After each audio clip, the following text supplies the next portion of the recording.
মুজিব দুই স্বৈরাচার, 1 2 3 4। এটা কিন্তু কিছুদিন আগে মুছে দেওয়া হয়েছিল।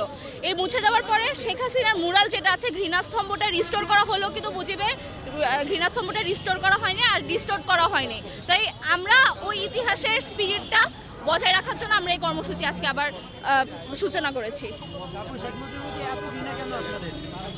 শেখ মুজিবের প্রতি ঘৃণাটা আসলে জাস্টিফাই। আমাদের আন্দোলনের টাইমে কিন্তু আসলে সবকিছু বের হয়ে আসছিল, কারণ হাসিনা সরকার শেখ মুজিব আর মুক্তিযুদ্ধকে পুঁজি করে যেভাবে আমাদের এতজন জনতাকে আর কি সাপ্রেস করেছিল, এতজন জনতাকে অত্যাচার করেছিল, এতজনকে আয়না ঘরে রেখেছিল, এতজনকে গুম করেছিল, এতগুলো এক্সট্রা জুডিশিয়াল কিলিং, সব কিছু কিন্তু এই মুজিব আর মুক্তিযোদ্ধার স্পিরিটকে তারা হচ্ছে পুঁজি করে করেছিল। তো হাসিনার যে প্রতি যে ঘৃণাটা সেটা কিন্তু একটা ডমিনো এফেক্ট হয়ে মুজিবের উপর আসছে। আর মুজিবের প্রতি হেট্রেডটা অনেক ক্ষেত্রেই জাস্টিফাই, কারণ তার কারণে কিন্তু ৭৪-এ দুর্ভিক্ষটা হয়েছিল, তার কারণেই কিন্তু বাকশাল গঠিত হয়েছিল। সেই বাকশালে পরবর্তী বাংলাদেশের যে ধ্বংসাবশেষ হয়েছিল সব কিছুর জন্য কিন্তু মুজিব দায়ী। এর জন্য মুজিবের প্রতি হেট্রেডটা জাস্টিফাই।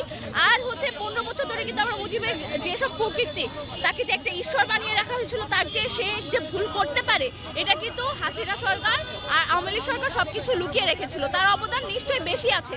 সে ৭১ পর্যন্ত সে অনেক করেছে দেশের জন্য, কিন্তু ৭২ পরবর্তী মুজিব আর ৭১-এর আগের মুজিব কিন্তু একই নয়।